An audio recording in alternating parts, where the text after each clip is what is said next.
Thou shalt teach them diligently unto thy children, and shalt talk of them when thou sittest in thine house, and when thou walkest by the way, and when thou liest down, and when thou risest up.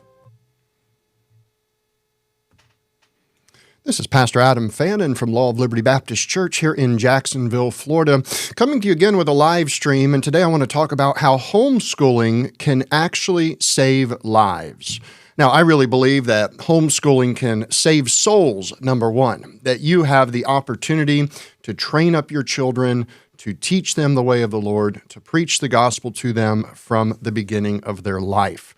I believe that we should dedicate our children unto the Lord, that we should pray over them from the womb, and that we should ask God to help us see His vision for their life. If God has a will for them in ministry, that we would be there to be able to empower them and to encourage them and to be a help. Now, the children belong to God. We are temporary stewards in a sense, and I believe that while they're here on the earth, God gave them to us as parents. He picked us and those personalities of our children to be a blessing to them. So I want to talk about blessing your children today, and I want to talk about some of the issues with the public school system, the abuse that's therein, the history of public school and homeschool, and where we're at today in 2024. Now, the last time I came to you, I was talking about setting goals for everybody in your family, and that's kind of the thought here. I want to continue that idea.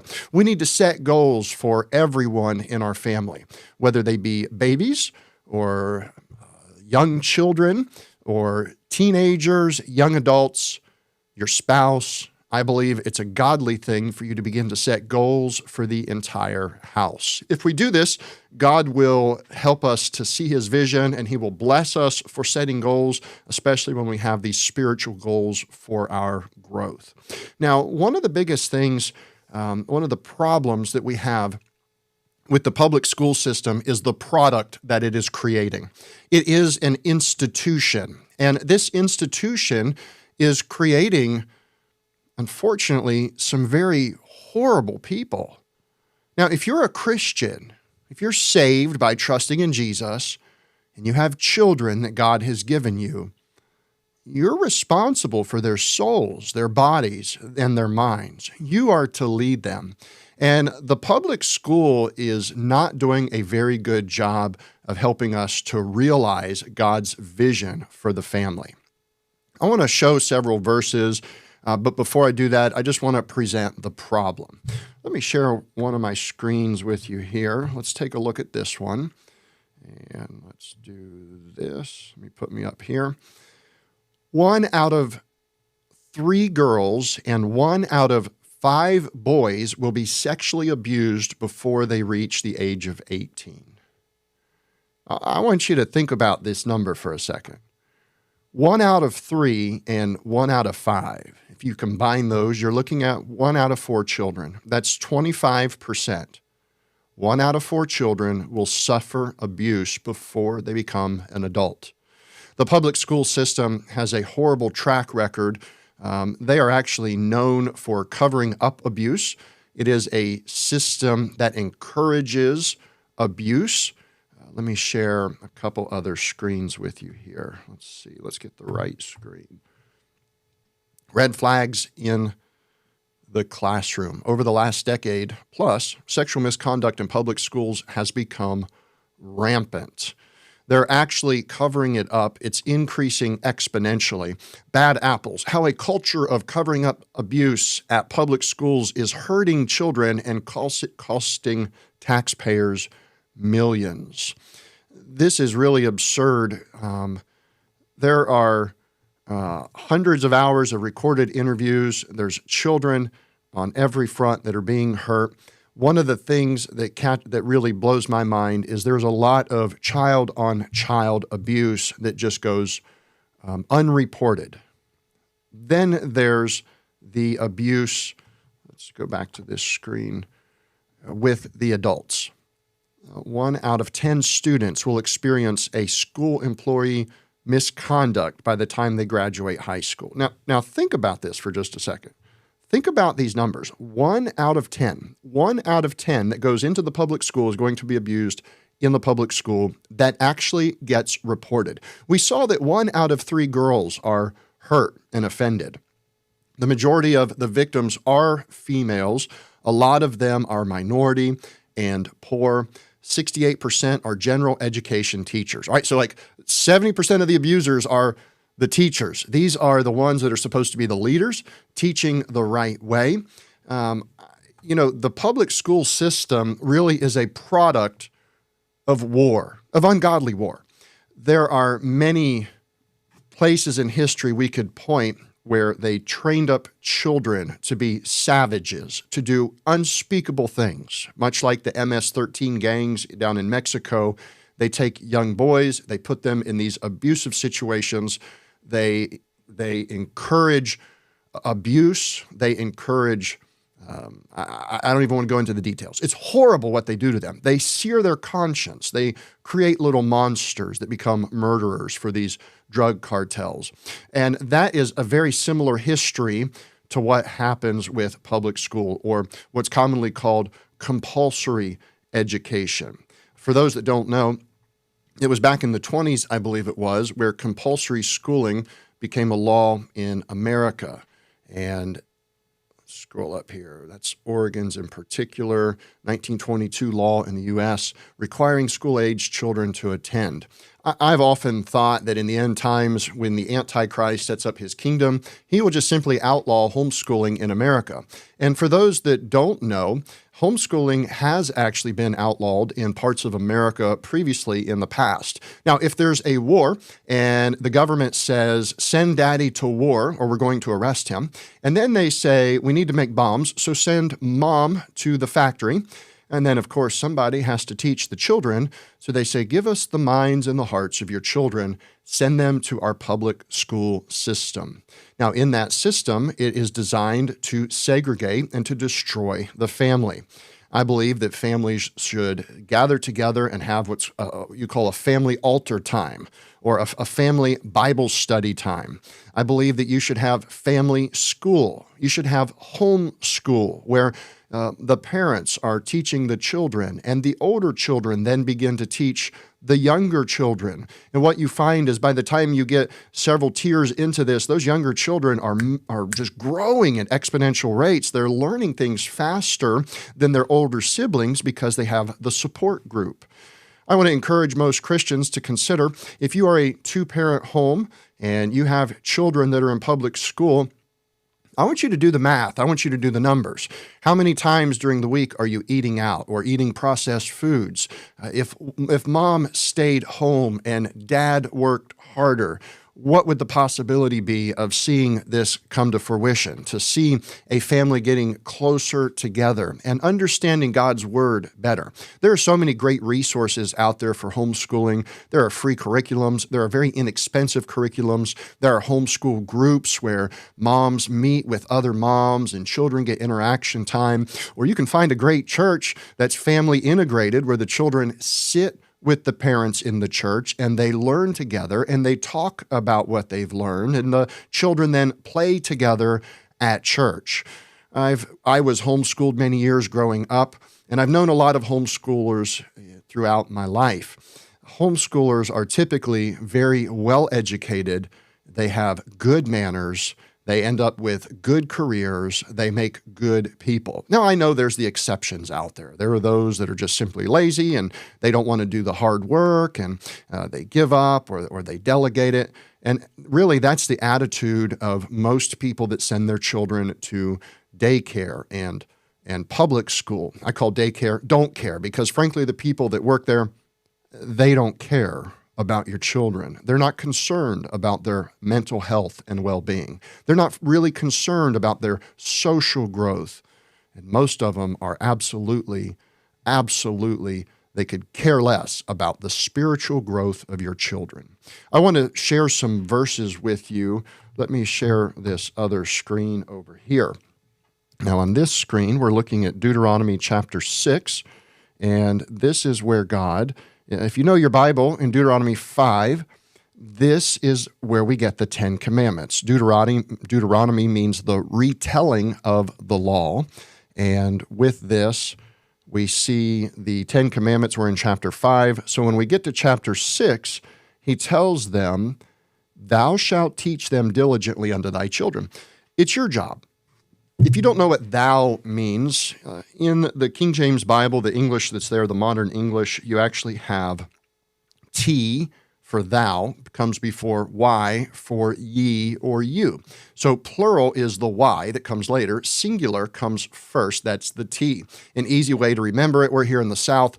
We say y'all. Job said something similar. He said ye all. So y'all is proper English, if you will, or at least an abbreviation of such. Thee, thou, thine is singular to one person. You, ye, y'all, that is plural. So here, when it actually says, thou shalt teach them, this is speaking to the owners of the children, the parents. It says, thou shalt teach them diligently unto thy children, and shalt talk of them when thou sittest in the house, and when thou walkest by the way, and when thou liest down, and when thou risest up. You say, what does that mean? Well, when you sit in your house, that's, I would say, in the evening. And when you walk by the way, that's during the day while you're out and about. When you lie down at bedtime, you need to be speaking with your children about the laws of God, about his commandments, about salvation. And then it says, and when thou risest up. If you have morning breakfast with your children, you ought to sit at the same table and talk about how good that God is and what he has done for us. Let me show you another verse. I want to go back and show you something really interesting here in Genesis, the origin of homeschooling. In a sense, you could kind of say. This is speaking of Abraham. This is one of my favorite verses, and he says in verse 17, and the Lord said, shall I hide the thing from Abraham, which I do, seeing that Abraham shall surely become a great and mighty nation, and all the nations of the earth shall be blessed in him. Now look at this, verse 19. He says, for I know him that he will command his children, there it is, he will command his children and his household after him, and they shall keep the way of the Lord, to do justice and judgment, that the Lord may bring upon Abraham that which he hath spoken of him. It's God's will that you teach your children the commandments of the Lord, what is just, what is right, what is righteous. We should also keep judgment. We are called as Christians, it says, to judge all things. We can make a judgment call. I know that you're not supposed to, people say, oh, don't be judgmental or don't judge me. I'm not telling you to have a judgmental mentality where you go around picking fights with people and giving them unsolicited advice. But what I am telling you to do is stand up for the truth. God made male and female from the beginning. You should stand up for that truth, and you should train up your young men to be godly, manly men. You should train up your young ladies to be godly young ladies that have virtue and the law of kindness in their heart, that are keepers at home. Now, a keeper at home is a phrase the Bible uses. That is not a housekeeper. That doesn't mean dad does whatever he wants and mom just cleans up the mess. No, that sounds a little narcissistic to me. That's not a biblical concept. Here's what the Bible's talking about. A keeper at home is mom guarding the house. Dad sets the standard, and mom adheres to it. Dad says, we're going to have Bible study every night. Dad says, we're going to preach salvation to our children. Dad says, we're going to get up and go to church and train our children the right way so that God will bless us and protect us and keep us healthy. And mom says, let's do it. I'm on board. When you're gone, I will defend what you have said. The keeper at home, you think about in soccer, they call the goalie the keeper. In the Bible, it uses several phrases: the keeper of the ward, the keeper of the wardrobe, the keeper of the treasure. Those are people that guarded what was already established, and they prevented anybody else from coming in that had another plan, and they did whatever it took. Well, a keeper at home is a godly woman that wants to keep the hearts of her children and guide them in the right way. It's our duty as Christians to keep the hearts of the children. Now, when we go back to this particular passage in Genesis 18, He was keeping and commanding his children and his household. He was doing things right. And then I want to show you this fascinating fact. You go to the next chapter in chapter 19. Oh, now this is Sodom and Gomorrah. This was a public education system, if you will.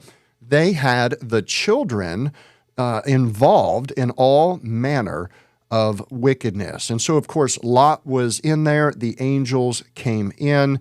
They tried to abuse him. They wanted to break down the door. This is really fascinating. And let me show you. I'm looking for a particular verse here. It says, here we go, bring the men out. God's come to destroy the city. And let's see. I'm trying to find it in particular. It says that both young and all, old, small, and great. And I'm trying to find that in the easiest way. Sorry, I don't have all these verses lined out. Let me find it on my other screen over here. So God's will is that we would train up our children, and there is a Sodom and Gomorrah school system that would really love nothing better than for you to send your children to them and let them train them up to be sodomites. Here we go, verse number 11. And they smote the men that were at the door of the house with blindness, both small and great, so that they wearied themselves. Now, that's interesting when it says small versus great. Those are the children. It's talking about the children of Sodom and Gomorrah. And you can also see it, here's the other one, in verse number 4. Before they lay down, the men of the city, even the men of Sodom, compassed the house round about, both old and young, all of the people from every quarter. So for the young, both old and young, this should just put chills up your spine. That in Sodom and Gomorrah, the young people, we call those children or youth, were trained by these perverts, these molesters, to attack the innocent, to abuse them. Frankly, this is the fruit of the public school system. I want to encourage you that you can homeschool your children. It is feasible. It's easier to do than you think. Mom and dad certainly love their children 10 times greater than any great teacher. I understand there are always exceptions, people that just can't quite make it happen, and broken households. My heart goes out to you, and I'm not judging you or condemning you, but I am warning you. If you're a Bible-believing Christian, and you have both parents in the house, and you have the wherewithal, the ability to train your children yourself, you don't have to know everything. There's great godly curriculums out there that are extremely affordable.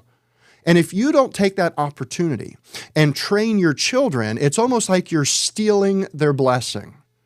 You realize that public school children have a higher level of suicide. What if you could save your child's life by pulling them out of the school that they're in? Now, the problem is, in America, we're so greedy. We have big houses and expensive cars and expensive habits and hobbies. And frankly, most adults say, I can't wait till they're 18 and I can get rid of them and I can finally do what I want to do. And by the time they get to their deathbed, they have a casket full of regrets. They regret not spending more time with their children. They regret sending them off to strangers that would teach them another God, because the children come back as strangers, hating their parents, embracing communism and a lascivious life. The public school system is broken. Don't let it break your children. Don't let it break your children. I imagine if you did the math and you looked and saw how much is mom making if mom goes to work every day, and how much more are we spending on gasoline, and how much are we spending on food? And you say, well, what if we changed our house and our neighborhood and our mortgage and we started growing our own food for the one goal that we could save the lives and the souls of our children, and we can train them up as God has commanded us. God's will is that we would teach our children about Him and teach them the Bible. And if we do this, there's a huge blessing that will come to the whole family. I want to show you a couple other verses real quick. Proverbs 22. Most of you may already know where I'm going with this, but this is a guaranteed promise from God. He says, train up a child in the way he should go, and when he is old, he will not depart from it. Train up a child in the way he should go. It's our job to train our children in the right way. I tell you that Jesus dealt with children all throughout his ministry. He tells us in Matthew 18, he says, whosoever therefore shall humble himself as this little child, the same is the greatest in the kingdom of heaven. Salvation is simple. All we have to do is trust Jesus. But sometimes we have to humble ourselves and we have to have the mentality of a child. If you're saved, you have the power of the Holy Spirit on your life, and you can share that with your children. I believe that we should give them the inheritance, a goodly heritage of seeing their parents walk with the Lord. Life is not always rainbows and sunshine. Life is full of trials and tribulations and hard times, but God can always get the glory through it. Perhaps a child gets sick so that mom and dad will get closer to each other and to the Lord. Perhaps somebody gets in a wreck so that it's an opportunity to minister to somebody so that they might be saved. Perhaps dad gets fired so that it's an opportunity that they would wake up and say, let's change our city, let's change our operation, let's change our house, let's go to a great church somewhere and get involved and plugged in with other homeschooling families. Let's change everything so that we can give God the glory in our life. He says to become as little children. He says, whosoever shall receive one such little child in my name receiveth me. But whoso shall offend one of these little ones which believe in me, it were better for him that a millstone were hanged about his neck and that he were drowned in the depths of the sea. You know what God hates? Is child abusers. You know how much God hates child abusers? He has a hotter hell for them. And the public school system is full of child abusers. If you love your children and you want to protect them and preserve them, you should sacrifice everything in this life to save their soul, to save their life, to preserve their purity. I know that I'm stepping on some people's toes with this, but it's a truth that needs to be said. One day, they'll probably outlaw homeschooling again, just like they did before. The question is, how many Christians will stand up and fight? If they changed it in the state that I'm in Florida, it's real easy to homeschool, not a lot of requirements with the state, a lot of great resources. We have a great little homeschool group in the area where they have books that you can borrow and all sorts of neat things. Well, if they changed it in Florida and made it illegal, I'm going to change states. I would change nation. I would do whatever I had to do to save the souls of my children and to raise them up and keep them out of this Sodom and Gomorrah culture that we're surrounded by. They're perverting their little minds. They're polluting their brains, and they're teaching them other gods. Another verse I want to share with you is the very next verse, or next chapter, I should say, in Matthew chapter 19, verse number 4. This was Jesus while he was preaching. He says, have you not read, he which made them at the beginning made them male and female. God's will is that we would train our children how to be the right type of people. Don't let the confusion in. Take a stand. Don't be ashamed of the truth. Jesus said, suffer the little children and forbid them not. His will is that we would suffer for the sake of the hearts and the minds of the children, that we could begin to raise them up to be the kind of friends that we would want to have. I want to see my children, when they grow up, where their family is a God-fearing family that serves the Lord and preaches the gospel and loves the Bible, where I would be able to say that my children and their spouses are the types of friends that I want to have, the type of fellow Christians that I can thank the Lord for, That's our goal as a local church. That's our goal as an independent family. We serve the Lord and we put His word above everything else. I do want to encourage those that don't think that they're capable of homeschooling. It's a lot easier than you think. There's a ton of resources out there, and the public school system, frankly, it has very low standards. They expect bare minimum. It's an institution, much like the government or like a prison system, the military. And frankly, they don't always produce the best types of people. Our military is not what it used to be. I mean, really, they are full of problems. They're full of perverts. And they want you to go and fight battles for the New World Order. I don't recommend you prepare your children for that type of war. You should embrace the religious freedom that we have in America. You should thank God that you're free to teach your own children. You can teach them basic health and nutrition because, frankly, the school system is lying to them about the medical situation. There's a lot of medicine out there that's just false. It's fake. You know, in America, there's only 2 countries in the world that allow pharmaceutical companies to advertise, and America is one of them. Why would we allow a predatory system to advertise and use video and music and sounds and familiar people to testify to us? Why would we allow that in our brain? The television is really a part to blame here. The phones, I mean, these are the temptations of the world. They are educating our children. It is giving our children a philosophy. It's telling them that they're crazy, that they're suicidal, that they're multi-gendered. It's telling them that the scientists and the doctors, that's the authority in this world. Well, in a sense, the Bible warns us that Satan is the god of this world. But really, the Lord Jesus Christ is our God and our Creator. He is your sole authority. And I would encourage you to prevent your children from going to the public school system that's full of violence and drugs and gangs and abuse, STDs, teen pregnancies. It is not a healthy system. They have absolutely failed us. It is absolutely horrible, the products that they are creating. The public school system has a plan. Back in 1730 in Prussia, they needed good soldiers that would not run from the battle to preserve their lives.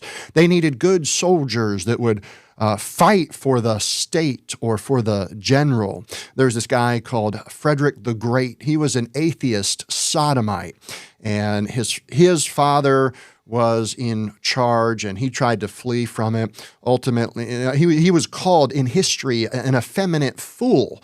Later, he became, he was part of the military, and he actually joined a satanic secret society, and he is one of the ones that is credited with starting public school as we know it, compulsory education, forcing the children, much like the Hitler Youth, forcing children to believe what the state says and being willing to die for a general or a president. This is very important information. I think that you should understand that the public school system, it does not have your best interest at heart. All they want to do is create a good citizen, somebody that will lay their life down and serve the state. Well, we're called to serve the Lord. And if you will homeschool your children, I promise you, you'll be happier when you get to the end of your life.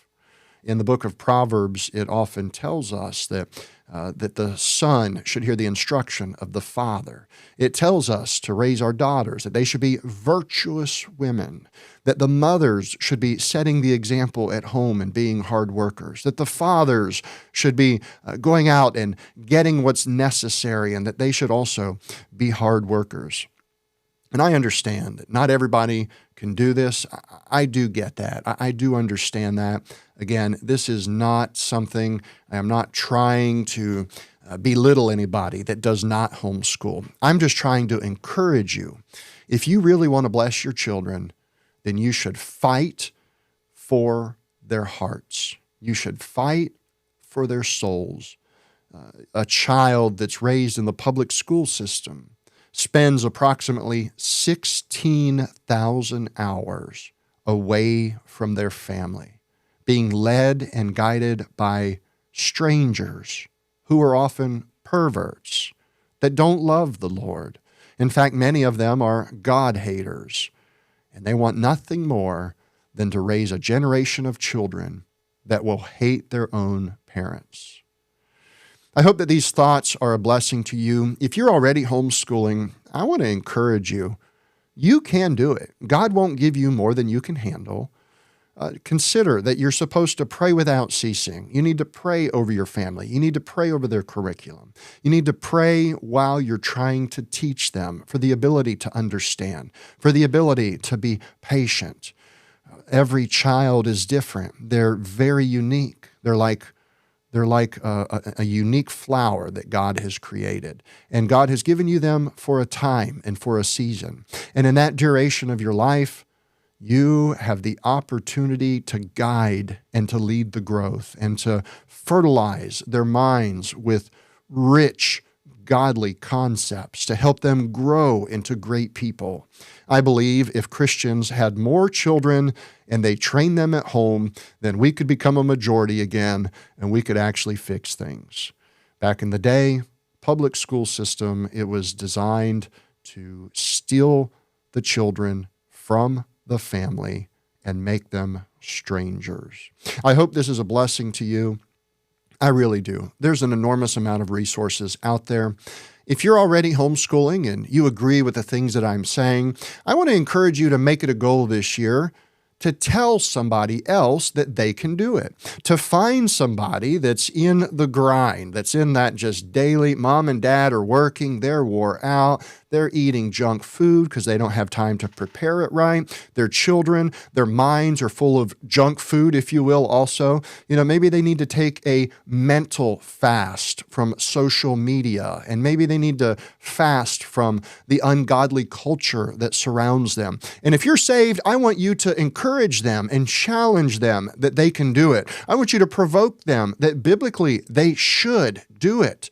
If churches got back to teaching their families that they can train their own children, then I believe God's blessing would be on those churches that try to point in the right direction. My name is Pastor Adam Fannin. I'm here at Law of Liberty Baptist Church in Jacksonville, Florida. I really hope that this has been a blessing to you, and I look forward to seeing the response. I'm praying that this live stream could save a child's life, that it could save a child's soul, that it could preserve a family from being broken apart. I'm looking forward to what God's going to do in 2024 through the Christian families out there. God bless you. If there's anything we can do for you as a church, if you need prayer, please just reach out. We would love to be a blessing to you. Have a great day, and God bless.